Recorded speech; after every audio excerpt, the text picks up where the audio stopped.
భూ సమస్యల మీద పనిచేస్తున్నా. అయితే భూమికి ఎన్ని రోగాలు ఉన్నాయని అధ్యయనం చేశాం. మనిషికి రోగాలు ఉన్నట్టుగా భూమి హక్కుల రోగాలు కదా, 76 రకాల సమస్యలు గుర్తించాం ధరణికి ముందు.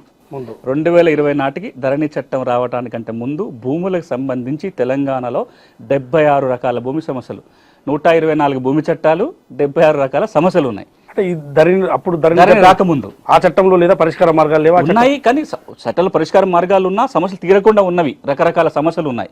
ధరణి వచ్చినప్పుడు ఏమన్నారంటే ఈ అన్ని రకాల సమస్యలకి ధరణి పరిష్కారం, కొత్త రెవెన్యూ చట్టం వస్తుంది, ఈ సమస్యలన్నీ తీరిపోతాయని ఒక ఆశతోటి ఆ చట్టం వచ్చింది.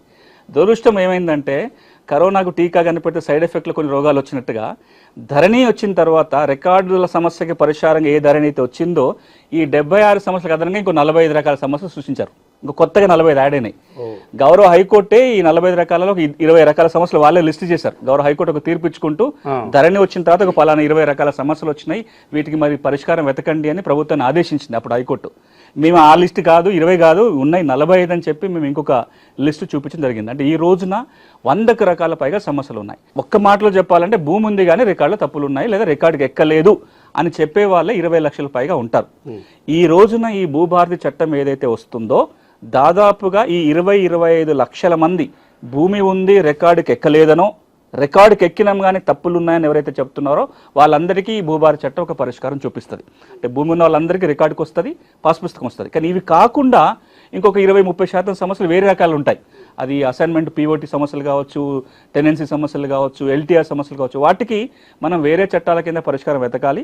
ప్రభుత్వం ఒక మాట ఏమన్నదంటే ఈ రోజున మేము కొత్త ROR చట్టం భూభారతి పేరుతో తెచ్చాము, రాబోయే రోజుల్లో మిగతా అన్ని చట్టాలను కలిపి ఒకే ఒక రెవెన్యూ చట్టం తీసే ప్రయత్నం, ఒక ల్యాండ్ చట్టము రెవెన్యూ కోడ్ తేవాలని ఆలోచన చేస్తున్నట్టుగా రెవెన్యూ మంత్రి గారు కూడా ప్రకటించారు. అది కనుక వస్తే మిగతా 20-30% సమస్యలకు కూడా తెలంగాణలో పరిష్కారం దొరుకుతుంది. సాదా పరిణామం ద్వారా అంటే రైతులు ఎవరైనా భూమి కొనుగోలు చేస్తే ఇవాళ వచ్చిన భూభారతి చట్టము పరిష్కరిస్తుందా? తప్పకుండా. ఇన్ని రోజులు దొరకని సమస్యకు ఈ చట్టం పరిష్కారం ఇస్తుంది. 5 సంవత్సరాలుగా ధరణి వచ్చిన నాటి నుంచి 9,24,000 మంది చిన్న సన్నకారు రైతులు మేము సదా బైనామాల ధర భూములు కొన్నాము, పట్టాలు ఇవ్వండి అని అప్పుడు ప్రభుత్వం అవకాశం ఇస్తే దరఖాస్తు పెట్టుకొని ఇప్పటిదాకా ఎదురు చూస్తున్నారు. ఆ దరఖాస్తుల పరిశీలన జరగలే. ఎందుకు జరగలేదు అంటే అప్పుడు ప్రభుత్వం దరఖాస్తు అయితే తీసుకుంది కానీ పరిష్కారానికి చట్టంలో సెక్షన్ పెట్టలేదు. ధరణి చట్టంలో సాదా బైనామా పరిష్కారానికి అవకాశం లేకుండా పోయింది. భూభారతి చట్టం సెక్షన్ 6 కింద ఈ 9,24,000 దరఖాస్తులని ఆర్డీఓలు పరిశీలించి కొనుక్కున్న మాట వాస్తవమై కొనుగోలు చేసిన వ్యక్తి చేతిలో కనుక భూమి ఉంటే పట్టాలు వస్తాయి. ఇక్కడ మీకు ఇంకొక మాట గుర్తు చేయాలి. సాదా బైనామా సమస్య తెలంగాణ రాష్ట్రంలో అతి కీలకమైన భూమి సమస్య, చాలా ప్రధానమైనది. 1989 వరకు తెలంగాణ ఈ సమస్య లేదు. ఎందుకు లేదు అంటే తెలంగాణలో అప్పటికి అమలు ఉన్న ROR చట్టం ఏదైతే ఉందో, మనం 48లో చేసుకున్న ROR చట్ట ప్రకారము తెలంగాణలో ఎవరు ఎట్ల భూమి కొనుక్కున్నా ఊళ్ళో జమాబందీ జరిగినప్పుడు తహసీల్దార్కి పట్టా ఇచ్చే అధికారం ఉండేది. మీరు రిజిస్ట్రేషన్ ద్వారా కొనుక్కున్నారు, ఆ డాక్యుమెంట్ ఆధారంగా పట్టా వచ్చేస్తుంది. నేను నోటి మాట ద్వారా కొనుక్కున్నా, తెల్ల కాగితాల మీద, స్టాంప్ కాగితాల మీద. మీరు అది వింటే ఆశ్చర్యపోతుంటారు. తెలంగాణలో కొన్ని ఎకరాల భూములు అగ్గిపెట్టి వెనకాల, సిగరెట్ పెట్టి వెనకాల దస్తావేజులు రాసుకున్నారు. అవి కోర్టుల సాక్ష్యం ఈ రోజున. నేను స్వయంగా చూసి ఆదిలాబాద్ జిల్లాలో ఆయన భూమి కొన్నాను, నాదని చెప్తున్నాను. మీకు సాక్ష్యం ఏంది అంటే ఓ సిగరెట్ పెట్టే వెనకాల 16 ఎకరాలు కొన్నట్టుగా 5,000 రూపాయలు కట్టినట్టుగా అది కాగితం ఉంది. ఈ కాగితాలన్నీ కూడా జమాబందీలో చెల్లుబాటు అయ్యేటి, పట్టాలు వచ్చేటి. ఎప్పుడైతే ఉమ్మడి ఆంధ్రప్రదేశ్లో ROR చట్టం 71లో చేసుకున్నామో ఆ చట్టం ఏమంటదంటే మీరు భూమి కొంటే రిజిస్టర్డ్ దస్తావేజు ఉంటేనే పట్టా ఇవ్వడానికి అవకాశం. అది రూల్ పెట్టగానే తెలంగాణలో పెద్ద ఎత్తున 80వ దశకంలో గొడవ అయింది. ఇట్లా కనుక చేస్తే తెలంగాణ రైతాంగంలో 90% మందికి పట్టాలే రావు అనే ఒక ఒత్తిడి వస్తే 1989లో అప్పుడు ROR చట్టాన్ని మార్చి కొత్తగా ఒక సెక్షన్ పెట్టారు. అదేంటంటే సెక్షన్ 5A పేరుతోటి. ఇదేం చెప్తుంది, ఎవరన్నా సాదా బైనామాల ద్వారా భూములు కొంటే మీరు తహసీల్దార్కి దరఖాస్తు పెట్టుకోండి, ఆయన ఎంక్వైరీ చేసి పట్టాలు ఇచ్చే అధికారం ఉంది. అట్లా 1989 నుంచి 2014 వరకు పలు దఫాలుగా దరఖాస్తులు తీసుకున్నారు, పట్టాలు ఇచ్చారు. 2016లో కూడా ఒకసారి ఇస్తే కొంతమందికి పట్టాలు వచ్చినాయి. కానీ 2020లో మరొక దఫా దరఖాస్తు తీసుకున్నారు, అవి ఇప్పుడు అపరిష్కృతంగా ఉన్నాయి. భూభారతి చట్టం ఇది అమల్లోకి వచ్చింది కాబట్టి ఇప్పుడు ఒక్క చిన్న మెలకు ఉంది ఇక్కడ. దీంట్లో ఇది వెంటనే పరిష్కారం కావడానికి ఏంటంటే 2020లో ఎప్పుడైతే ప్రభుత్వం దరఖాస్తు స్వీకరణ చేసిందో దాని మీద హైకోర్టులో ఒక ప్రజా ప్రయోజనాల వాద్యం దాఖలైంది. ఎందుకంటే చట్టమే లేకుండా దరఖాస్తులు తీసుకుంటున్నారంటే హైకోర్టు స్టే ఇచ్చింది. అసలు చట్టం లేదు కదా అని. ఇప్పుడు ప్రభుత్వం స్టే వెకేషన్ కోసం ప్రయత్నం చేస్తుంది. హైకోర్టులో స్టే వెకేట్ కాగానే భూభారతి చట్టం కింద 9,24,000 మంది రైతులకి పరిష్కారం దొరకబోతుంది. అయితే ఇప్పుడు ధరణి చట్టం కిందనే పాస్ పుస్తకాలు వచ్చి ఉన్నాయి. వాటిలో కొంత విస్తీర్ణం తక్కువ పడడం కానీ, సర్వే నెంబర్లు తప్పుపడడం కానీ, అదేవిధంగా ప్రభుత్వ భూమిగా కూడా పడ్డ దాఖలాలు ఉన్నాయి. వీటి అన్నిటికీ ఈ సమస్య పరిష్కారాలకు అన్ని చూపిస్తుందా అసలు ఈ చట్టం? ఇప్పుడు మీరు ప్రభుత్వం తెచ్చిన చట్టం మీరు అడిగేది చాలా చాలా కీలకమైన ప్రశ్న. ఎందుకంటే ఈ రోజున తెలంగాణ రైతాంగం ధరణికి సంబంధించిన కీలకమైన సమస్య ఇదే. నా పేరు ఎక్కింది, పాత బుక్ ఉంది, కొత్త బుక్ వచ్చింది, కానీ మీరు అన్నట్టుగా ఓ సర్వే నెంబర్ 4 నెంబర్ల భూమి ఉంటే ఒక నెంబర్ మిస్ అయింది. నాకు 4 ఎకరాలు ఉంటే 3 ఎకరాలే పడింది, 1 ఎకరం మాయమైపోయింది. నా పట్టా భూమి కాస్త సర్కారు భూమి అని రాశారు, లేదా భూదాన్ భూమనో వక్ఫ్ భూమనో రాశారు, లేదా నా పేరు సునీల్ అయితే అనిల్ అని రాశారు, లేదా సునీల్ పేరు తీసుకెళ్ళి వేణుగోపాల్ గారి పేరు మీద పట్టా చేసేశారు. ఇప్పుడు ఇవన్నీ మార్చాలి అంటే అసలు ధరణి చట్టంలో వెసులుబాటే లేదు, అసలు మార్చే అధికారమే లేదు. లేకపోయినా గత 5 ఏళ్ళకి ఏం జరుగుతుంది అంటే ప్రభుత్వం ఒక సర్క్యులర్ జారీ చేసింది. అప్పటి ప్రభుత్వం ఆ సర్క్యులర్లో ఏం చెప్పారు, మీకు ఇట్లాంటి సమస్యలు కనుక ఉన్నట్లయితే ధరణిలో మాడ్యూల్స్ పెంచుకుంటూ వచ్చి ఒక 33 మాడ్యూల్స్ పెట్టారు. ఈ మాడ్యూల్స్ ద్వారా మీరు దరఖాస్తు పెట్టుకోండి, జిల్లా కలెక్టరో CCLAనో పరిష్కారం చేస్తారని పెట్టుకున్నారు సర్క్యులర్లో. దీని మీద హైకోర్టులో కేసు నడుస్తుంది. హైకోర్టులో కేసు ఏంటంటే అసలు ధరణి చట్టములో ఎవరు సవరించడానికి అధికారమే లేనప్పుడు జిల్లా కలెక్టర్లు CCLA ఎట్లా సవరిస్తున్నారు అని కేసు నడుస్తుంది. ఇంకా బెంచ్ మీదకి రాలేదు అది. అది కనుక వస్తే గడిచిన 5 సంవత్సరాలుగా జరిగిన సవరణల మీద ఇప్పుడు ఒక పెద్ద ప్రశ్నార్థకం అవుతుంది. దాని గురించి మళ్ళీ తర్వాత మాట్లాడదాం. కానీ ఇప్పుడు భూభారతి చట్టం ఏమంటుందంటే సెక్షన్ 4 సబ్సెక్షన్ 5, సెక్షన్ 4 సబ్సెక్షన్ 6 ప్రకారం ఎవరికైనా ఈ విధంగా తప్పులు ఉన్నట్లయితే దరఖాస్తు పెట్టుకోవాలి. ఆన్లైన్లో దరఖాస్తు పెట్టుకోవచ్చు, లేదా రెవెన్యూ సదస్సులు జరిగినప్పుడు మాన్యువల్గా దరఖాస్తు పెట్టుకుంటే మీ భూమి విలువ 5 లక్షల వరకు ఉంటే RDO, 5 లక్షలు దాటితే జిల్లా కలెక్టరు ఎంక్వైరీ చేసి ఇది వాస్తవం తేలితే ఒక ఉత్తర్వులు ఇచ్చి రికార్డులో మారుస్తారు. పర్టికులర్గా ఒక అంశము, ఒక రైతు మీద ఉన్న భూమి 2018లో ధరణి అంటే చట్టం ఇది ధరణి చట్టం అమలులోకి వచ్చిన తర్వాత ఆ రైతుకు తెలియకుండానే ఇంకో రైతు మీదకి మార్పు జరిగి పాస్ పుస్తకాలు వచ్చినాయి. దీన్ని ఎట్లా చూడాలి? భూభారతి చట్టం ఎట్లా పరిష్కరిస్తుంది అంటే ఇక్కడ మనం 2 అంశాలు జ్ఞాపకం పెట్టుకోవాలి. ఒకటి, భూమి మీ చేతిలోనే ఉంది, రికార్డులో పొరపాటు జరిగింది, మీ పేరులో తప్పుపడవచ్చు, లేదా మీ పేరు భూమి ఇంకో పేరుకి ఎక్కువ ఉండొచ్చు, కానీ భూమి మీ చేతిలోనే ఉంది. ఇది ఒక రకమైన సమస్య. రెండో రకమైన సమస్య ఏంటంటే మీ చేతికి భూమి కూడా పోయింది, రికార్డులో మార్చుకొని మీరు భూమి కూడా మీ నుంచి తొలగించబడింది. మొదటి రకం సమస్య తప్పకుండా భూభారతిలో పరిష్కారం చేయొచ్చు. భూమి మీ స్వాధీనంలో ఉంది, రికార్డుల పొరపాటు జరిగింది కాబట్టి RDO కానీ జిల్లా కలెక్టర్ కానీ ఎంక్వైరీ చేసి తప్పు జరిగింది నిర్ధారణ చేసుకొని రికార్డులో పేర్లు తొలగించుకొని నిజమైన భూ యజమాని పేరు నమోదు చేసే అధికారం ఈ రోజున భూభారతి చట్టం ఇస్తుంది. నిన్న మొన్నటి వరకు ఈ సమస్య కూడా కోర్టుకు వెళ్లాల్సిన పని ఉండే, ఇప్పుడు కోర్టుకు వెళ్లాల్సిన పని లేదు.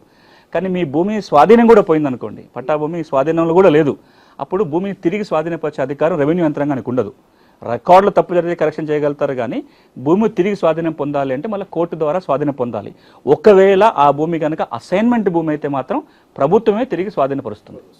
భూభారతి చట్టంలో అంటే తనకున్న భూమి ఎక్స్టెంట్ కానీ సర్వే నెంబర్లు కానీ ఇవి హైడ్ చేసుకునే అవకాశం ఉందా? గతంలో ధరణిలో ఉంది అని విన్నాము. ధరణిలో ఏ పట్టాదారైనా రైట్ టు ప్రైవసీ అనే ఒక ఆప్షన్ ఉండేది. మీ రికార్డు మీరు హైడ్ చేసుకుంటే ఇంకెవరికి కనపడదు. ఆ బటన్ ప్రతి పట్టాదారికి అవకాశం ఉండేది. అట్లాంటి వెసులుబాటు దేశంలో ఏ రాష్ట్రంలో లేదు, కేవలం తెలంగాణలో అది ధరణిలోనే ఉంది. భూమి రికార్డులు పబ్లిక్ డాక్యుమెంట్, మీ పాస్ పుస్తకం మీ ప్రైవేట్ డాక్యుమెంట్, మీ ఆధార్ నెంబరు, మీ ఫోన్ నెంబరు మీ ప్రైవేట్ వివరాలు. కానీ ఆ ఊళ్ళో ఏ సర్వే నెంబర్ ఉంది, ఆ సర్వే నెంబర్లో ఎంత విస్తీర్ణం ఉంది, దాని పట్టదారు ఎవరు అనేది పబ్లిక్ రికార్డు. చాలా సందర్భాల్లో హైకోర్టు కావచ్చు, సుప్రీంకోర్టు కావచ్చు, సమాచార కమిషన్లు కావచ్చు, రాష్ట్రంలో కానీ దేశంలో ఏం చెప్పిందంటే భూమి రికార్డులు పబ్లిక్ రికార్డ్స్. అందుకే చాలా చోట్ల మనం తెలంగాణలో కొన్ని చోట్ల పహానీని గోడ మీద రాసినాం, పహానీని ప్రింట్లు తీసి ఇంటింటికి పంచిపెట్టినాం. ఇవేంది పబ్లిక్ రికార్డ్స్ కాబట్టి. ధరణిలో ప్రైవసీ అని పేరుతోటి చాలామంది వాళ్ళ పేర్ల మీద భూములు తెచ్చుకోవటం, తప్పుగా ఎట్లనో అట్లాంటి వాళ్ళు హైడ్ చేసుకోవటం రకరకాలు జరిగినాయి. భూభారతి చట్టంలో గౌరవ ముఖ్యమంత్రి గారు, రెవెన్యూ మంత్రి గారి నిర్ణయం ఏంటంటే ఇప్పుడు రైట్ టు ప్రైవసీ ఆప్షన్ లేదు, ఆ బటన్ నొక్కడానికి అవకాశం లేదు. ఆ ఊళ్ళో ఏ సర్వే నెంబర్ ఉంటే అవి డిస్ప్లే అవుతాయి. మీ ఆధార్ నెంబర్ కనపడదు, మీ ఫోన్ నెంబరు కనపడదు, అవి ప్రైవేట్ వివరాలు కాబట్టి. కానీ ఆ ఊరిలో ఉన్న అన్ని భూములు, అన్ని సర్వే నెంబర్లు, వాటి ఓనర్ ఎవరైన పేరు వరకు దీనివల్ల ఏమవుతుందంటే ట్రాన్స్పరెన్సీ వస్తుంది. తర్వాత మిస్యూజ్ చేయడానికి లేదా ఎవరైనా గవర్నమెంట్ ల్యాండో భూదాన్ ల్యాండో మార్చుకొని పట్టా చేయించుకొని దాచుకోవడానికి అవకాశం రాదు. ధరణిలో ఉన్న వివరాలే మళ్ళీ భూభారతిలో ఉంటాయా, లేకుంటే దీన్ని ఎలా మార్పులు చేస్తే ఎలా మార్పులు చేస్తారా?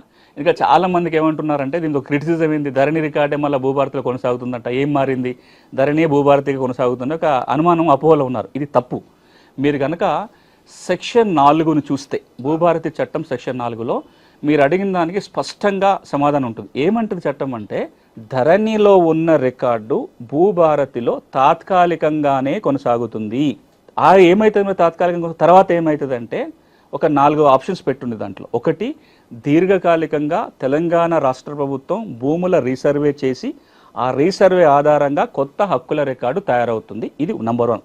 అది జరగడానికి చాలా టైం పడుతుంది. కాబట్టి ఈ లోపల ప్రభుత్వం ఏమంటుందంటే, మేమే ఒక స్పెషల్ డ్రైవ్ నిర్వహించి రికార్డులో తప్పొప్పులను సవరిస్తాము అనేది రెండో మాట. ఆ స్పెషల్ డ్రైవ్ కిందనే ఈ రోజున రాబోయే రోజుల్లో రెవెన్యూ సదస్సు జరగబోతున్నాయి, రికార్డు సవరణ చేస్తారు. ఇక మూడోది, ఎవరైనా ఆ రికార్డులో తప్పొప్పులు ఉన్నాయని గుర్తించినట్లయితే వాటి మీద దరఖాస్తు పెడితే రికార్డు ప్యూరిఫికేషన్ జరుగుతుంది. 4వ ప్రక్రియ, మొత్తంగా కొత్త రికార్డు తయారు చేసే అధికారం కూడా ప్రభుత్వానికి ఈ రోజున భూభారతి చట్టం ఇస్తుంది. ఈ 4 వెసులుబాట్లు ఇంతకుముందు ధరణిలో లేవు.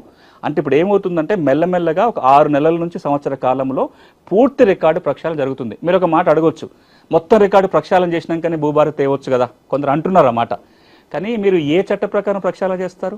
ఈ రోజు ధరణి తప్పులు ఉన్నాయి, ఏ చట్ట నియమం ప్రకారం దాన్ని సవరిస్తారు? దానికి ఒక చట్టం ఉండాలి కదా. ఇప్పుడు భూభారతి అందుకే చట్టం చేసింది. చట్టం చేసి ఈ తప్పులను సవరించే అధికారం మనం రెవెన్యూ యంత్రాంగానికి ఇచ్చాం. మరి ఇంకో మాట అడగొచ్చు, కొత్త చట్టం చేసుకున్నాక ఒక 4 నెలల్లో 3 నెలల్లో మొత్తం అన్నీ ఆపేసి ప్రక్రియ చేయొచ్చు కదా అని. అట్లా జరిగింది పోయినసారి 2020లో ధరణి వచ్చినప్పుడు, మీకు జ్ఞాపకం ఉంటుంది.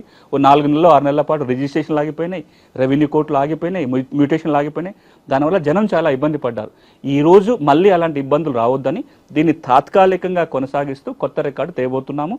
1 సంవత్సర కాలంలో పూర్తి కొత్త రికార్డు వస్తుంది. ధరణి వెబ్ పోర్టల్ స్థానంలో భూభారతి పోర్టల్ వచ్చిందా, లేకుంటే వస్తే దాంట్లో ఎలాంటి మార్పులు జరిగాయి? ఇప్పుడు ధరణి స్థానంలో భూభారతి పోర్టల్ వచ్చింది. కానీ మీరు ఏదైతే ఈ రోజున భూభారతి పోర్టల్ చూస్తారో పాత దాన్ని పూర్తిగా మార్పు చేర్పులతో వచ్చిన రికార్డు. అంటే మోడల్స్ మారిపోయినాయి, దాని సాఫ్ట్వేర్లో మార్పులు, దాంట్లో తప్పులన్నీ సవరిస్తూ, అంటే ఒక రినోవేటెడ్ పోర్టల్ మనకు కనపడుతుంది. ఉన్న ఇల్లునే కొంత రిపేర్ చేసుకొని దాన్ని కొనసాగిస్తున్నాము.